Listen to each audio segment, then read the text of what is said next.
so thank you, Antonio, and I would like to thank you, Edmondo, for the support on this, the communication material, etc. So, as Antonio says, today we would like to show you the GENIO EVO tool from Monozukuri. Also with my colleagues Francesco Rossi and Paolo Prede, that are with other colleagues in charge of this activity.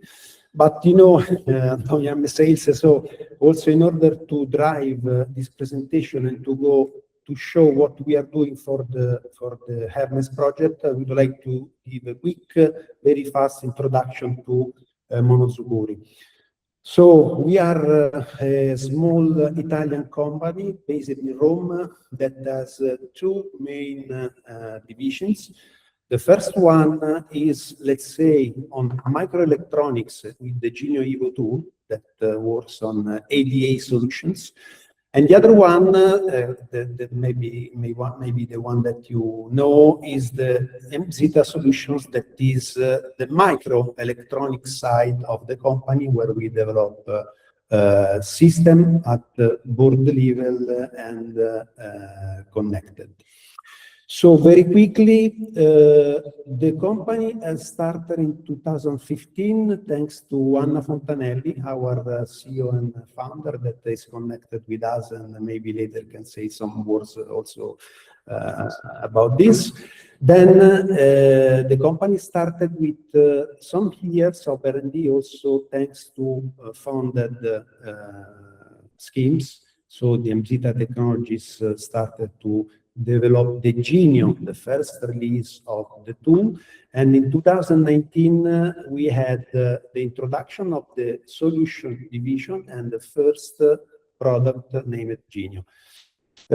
Starting from 2022, so we start to sell both the services of the solution and the GENIO EVO tool since 2022 up to last year, where the GENIO EVO product has been developed and is actually under evolution.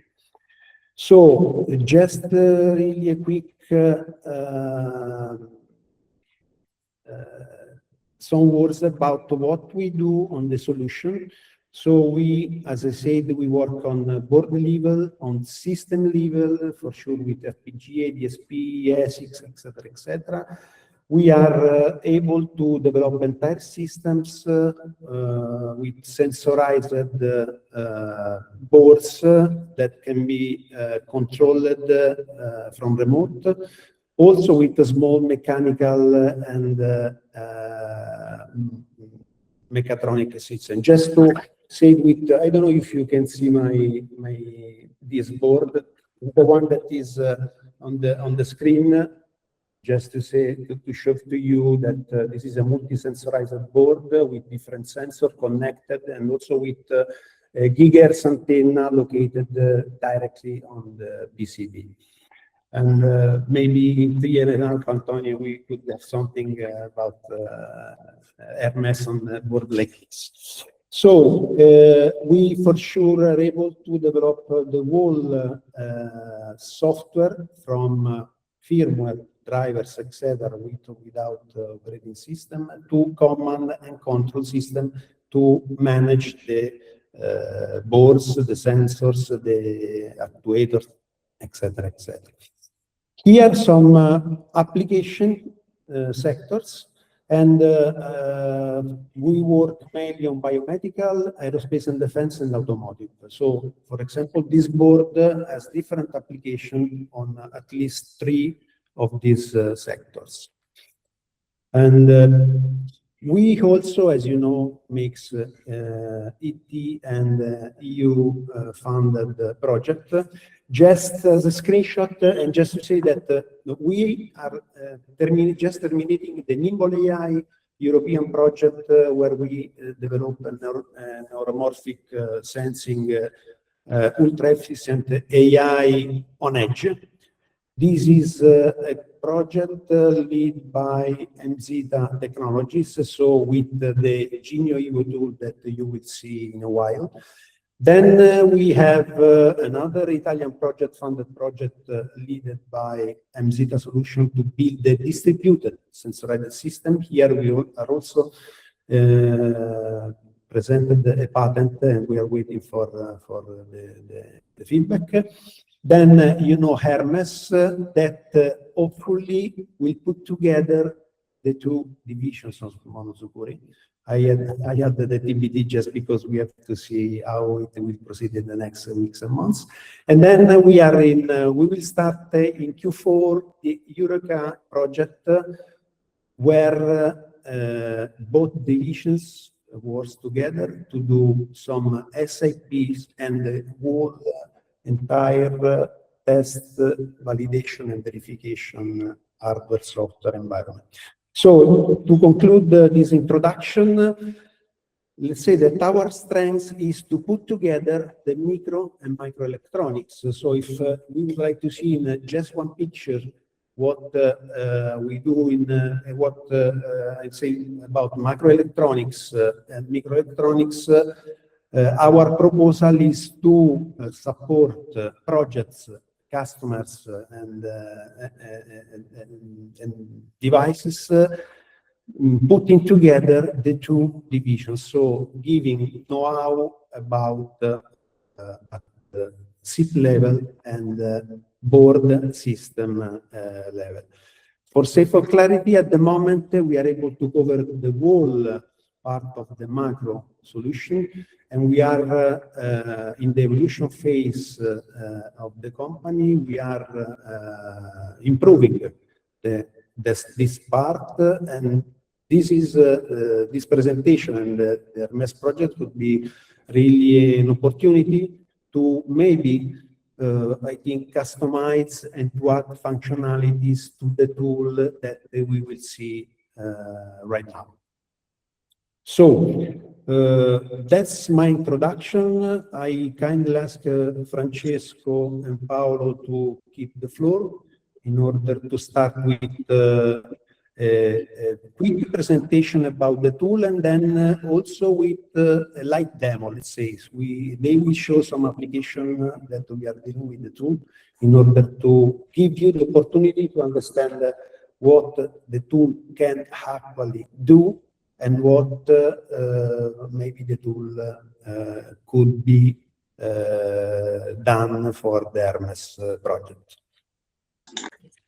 Alfredo, would you keep the slides on so that? Yeah. Yes. Okay. Thank you. Okay. I hope you all can hear me. Okay. Yes. Good. GENIO EVO is a 3D EDA tool, and it's unique of its kind. It fills a gap in the system design flow, supporting the early exploration of solutions in the pre-layout stage before the implementation begins. With a small amount of input data, GENIO EVO helps to address floor planning, mechanical, thermal, electrical issues, challenges, by representing EDA objects at a very high level of abstraction. Information regarding existing object devices, such as ASICs, chiplets, and interposer, can be easily imported into GENIO using the most common formats on the market. Or the same objects can be built from scratch inside GENIO directly. In this way, a wide variety of possible workflows is supported. In any case, GENIO EVO handles different technologies, different technology levels in the same workspace simultaneously. Its aim is to shorten the design cycle time by delivering what we call golden seed. That is an initial good enough solution that can be passed down to the design stream, to the implementation tools. Okay, next slide, please. Now we will demonstrate the tool's capabilities with three different use cases, three different workflows. The first will determine the optimal stack sequence of a pure 3D structure composed by chiplets and ASICs, still in the flow, taking into account some mechanical aspects. The second one is a case study from a European project, Nimble AI, whose objective was to build in short term an AI system using a modern architecture that goes beyond 2.5D methodology.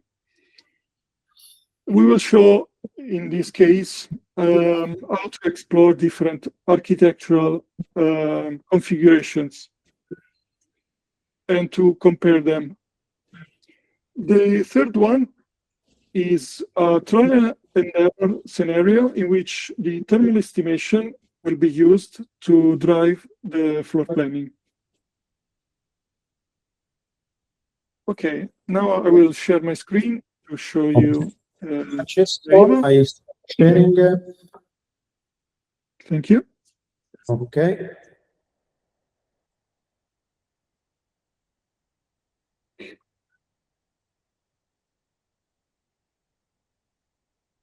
Let me know if you see my screen.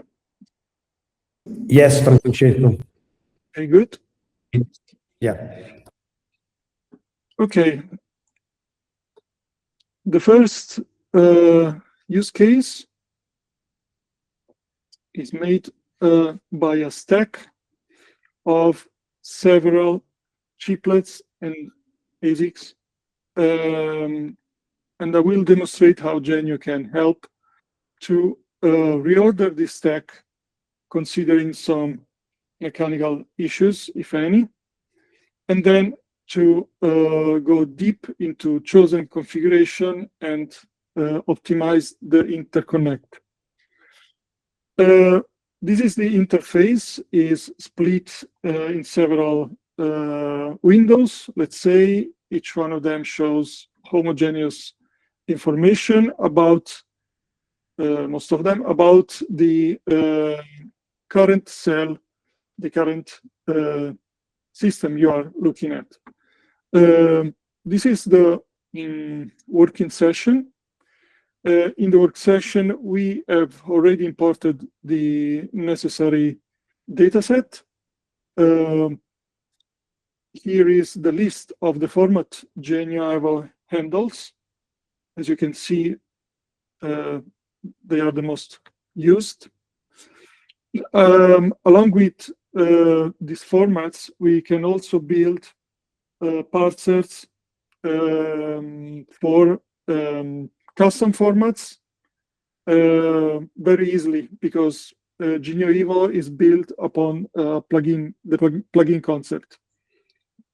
So once a component has been imported, they are represented basically by their boundaries, so geometrical information, pins, signals, and signal assignment.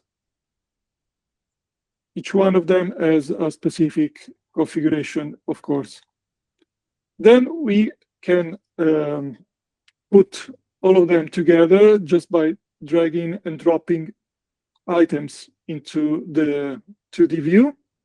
Then we can also have a look for the 3D perspective. This is how specific 3D stack can be represented here. We can also move manually components on specific stack layers back and forth, and so on. So I'll show you now how GENIO can help with the stack configuration. Let me go back in the history. So it's just a matter of selecting all the blocks that can be rearranged and use this function in which we will specify TSVs for each die to use if signals may have to go through a component. Of course, we have preloaded these TSVs definitions in the session work. Then we can specify sequences of components if, for instance, two devices need to stay close together. And we can lock positions. In this case, memory will stay on top. By launching the TSV computation, GENIO EVO will suggest some configuration by evaluating all the possible combinations of the stack according to the constraints we defined earlier. And it calculates the needed TSVs to make the signals flow to the specific destinations. We of course had at the system level a net list, so we know in advance where nets need to go and pass, looking at the stack. So in this case, configurations don't show any issue. In other cases, we need some checks.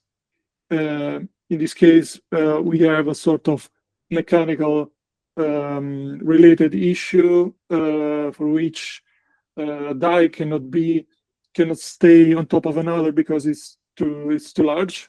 For instance, we have also other kinds of messages that take into account the amount of TSVs given the die area.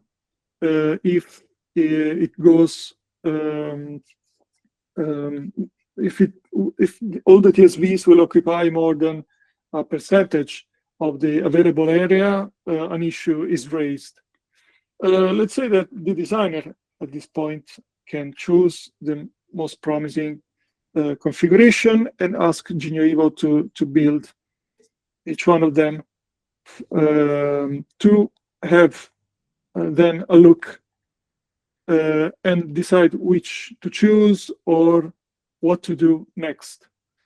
Let's say that I can choose this, but I can go in the history where everything is. Sorry, Francesco, can you show your video for the recording? Okay, sorry.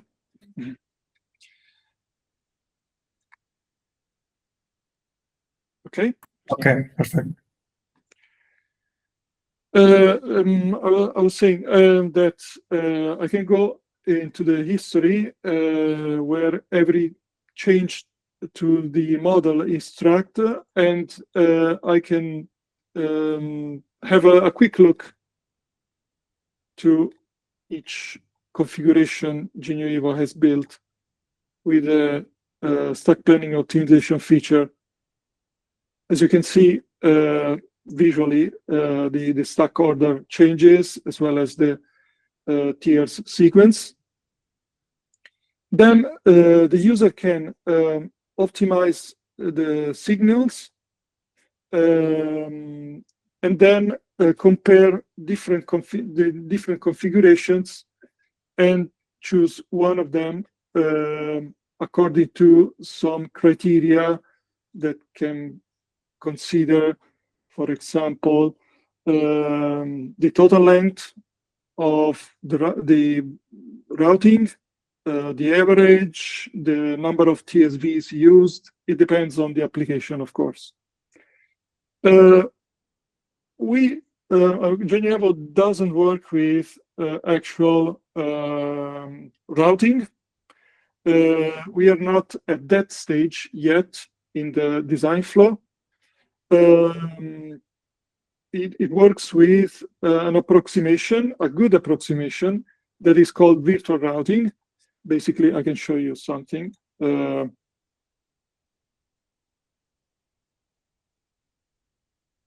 Maybe. Okay, this is not the right.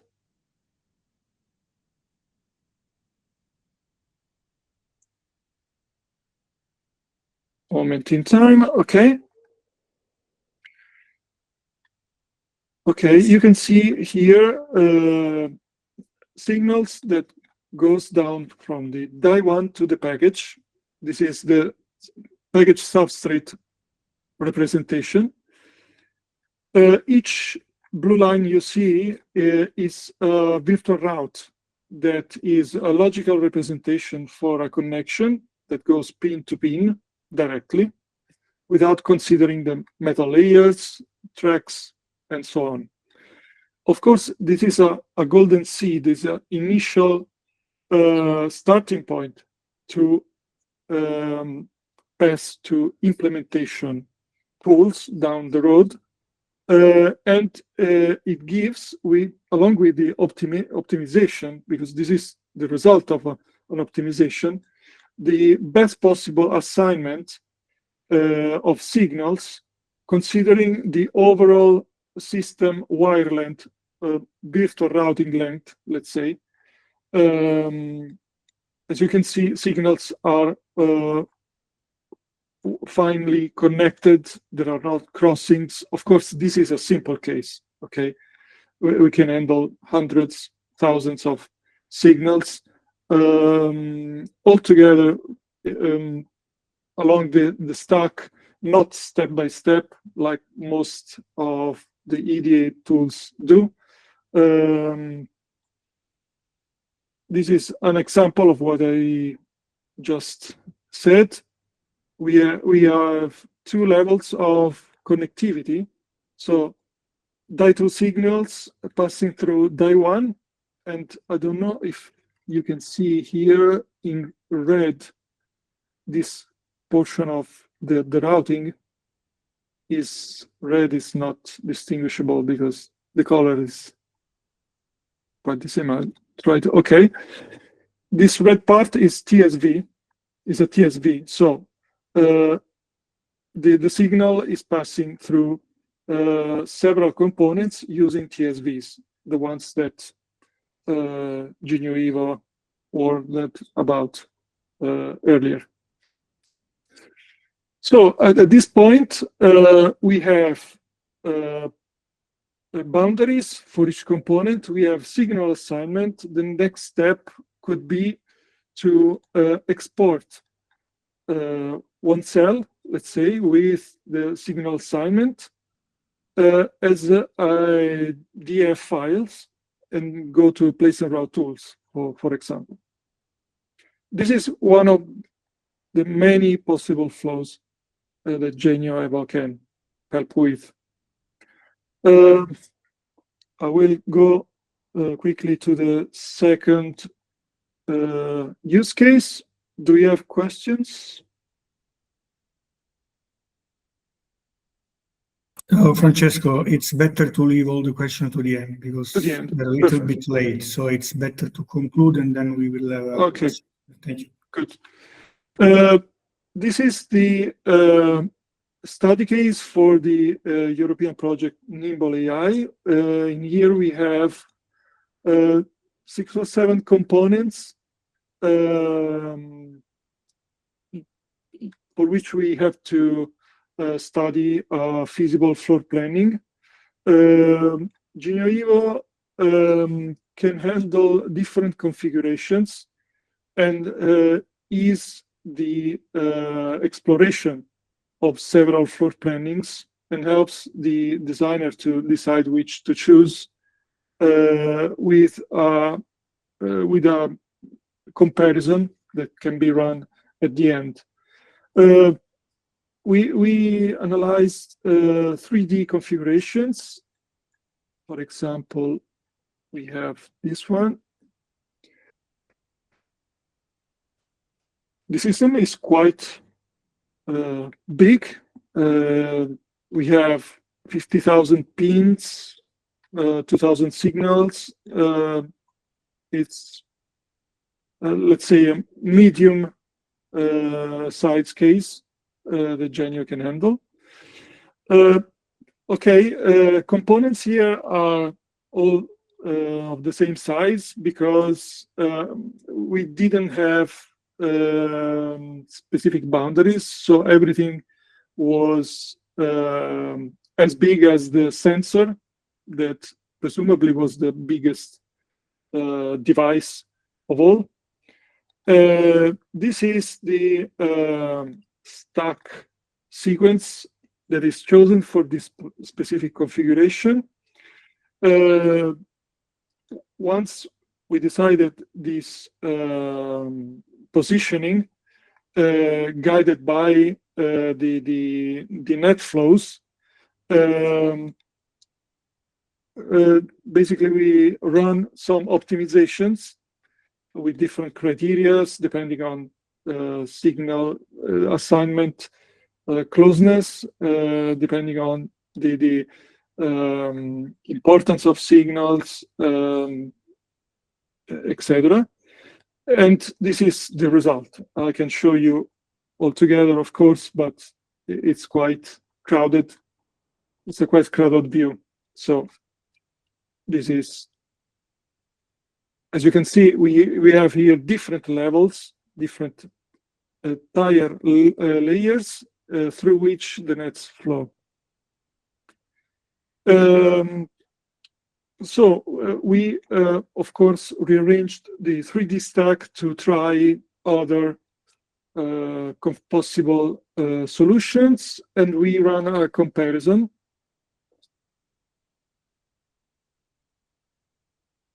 Okay.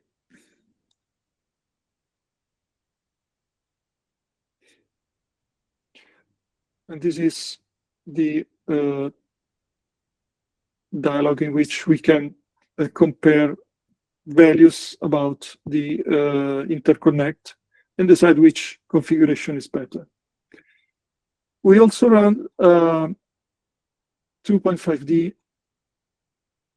configuration.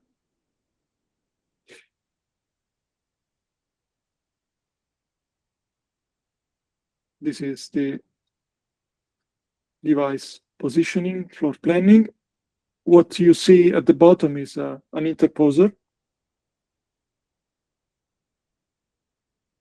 And we run also a 5.5D, a couple of 5.5D configurations. That is something, a system that uses, again, an interposer, but we have a stack on top of it.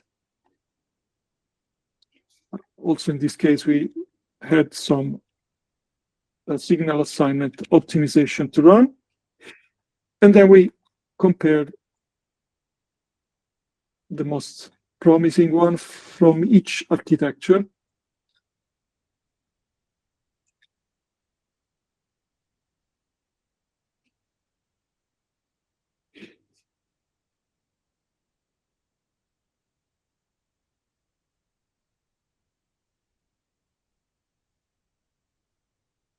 Okay, maybe I just deselected one of them. I shouldn't. Sorry.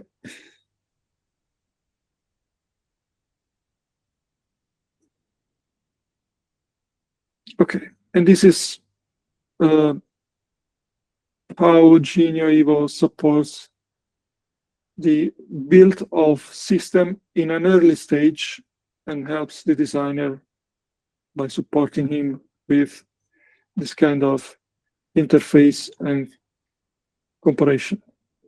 Paolo, would you like to run the Vulkan demo, the last one?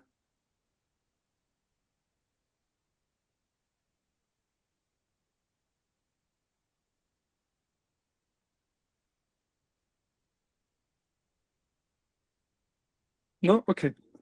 I will run it. Can you hear me? Yes, yes, Francesco. Okay, good.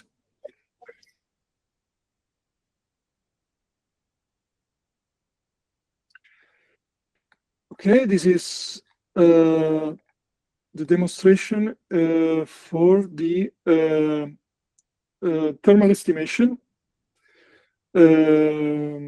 So we already loaded a memory chiplet and a processor.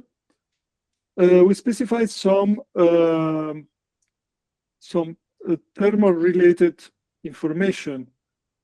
For example, the processor has some active areas where the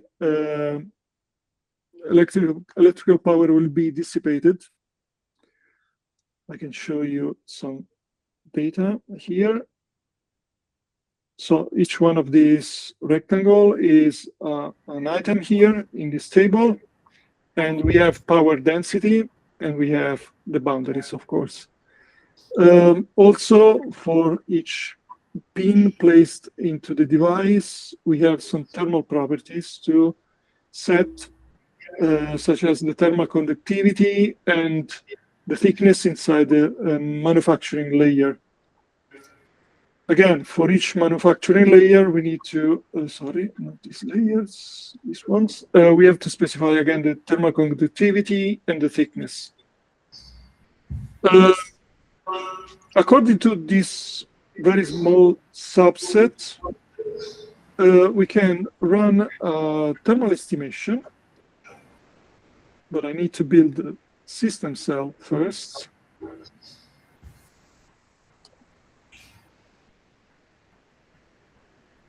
Okay, in which I will instantiate the processor cell.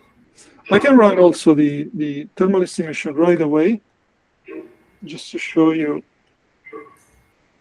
the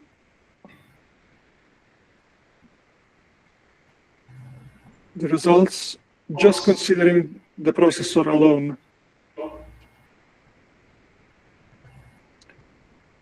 This is, of course, a gross-grained thermal map. If we want to have some finer details, we have to spend more time on that. This is the first result of the thermal estimation. We can see the temperature range. At this point, we are in the system. We can add a memory. The memory sometimes can work as a sort of dissipator. So why don't we put that on top of the hotspot, for example, and run again the thermal estimation.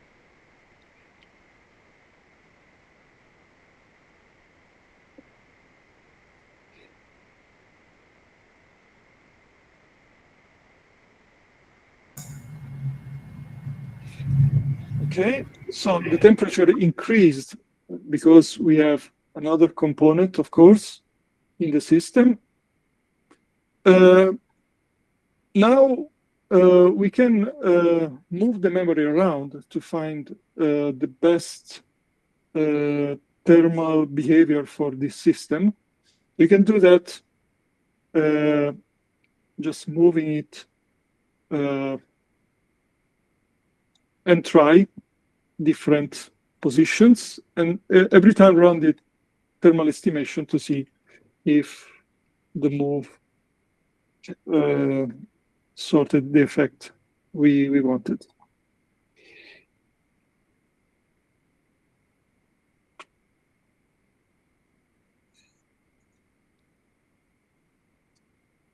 Okay, with respect to the previous configuration and positioning, we can observe that the overall temperature has decreased. So at this moment, we can leave the memory here and proceed with the signal assignment and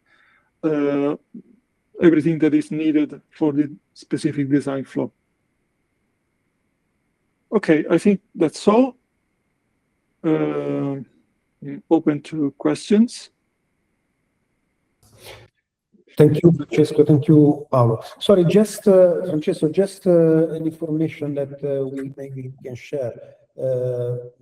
Generally speaking, the die could be anything that is modeled. I mean, you showed the memories, processors, etc., but the die and different layers with interposes, substrates can be done, can be of anything. I mean, generally speaking. In principle, we can also represent boards to a certain extent, of course, but also boards can be modeled. Yeah.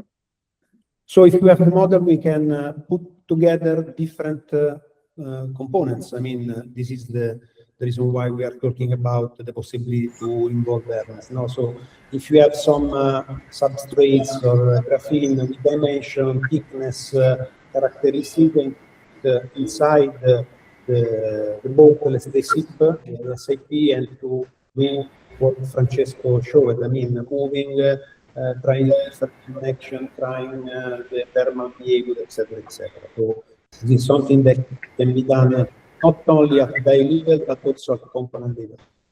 We are agnostic about the material that you are going to use for your substrates, and all the commands that are available in GENIO EVO and that Francesco have shown at SIP level, let me say, when you combine a 3D stack, can be used pushing in the single components for people who want to have more detail and more optimization in the component, in the ASIC, in the chiplet itself, or you can go up and, for example, import in GENIO EVO also a portion, what we call the portion of the surrounding board. At the end of the day, your SIP will have to be seated in a PCB. So if you want to have a pinout for your SIP, which is compliant with the PCB that has to host this system, you have to take into account the more connected components that are on PCB. So really, we can scale from the different level of the hierarchy using the same set of commands and the same methodology.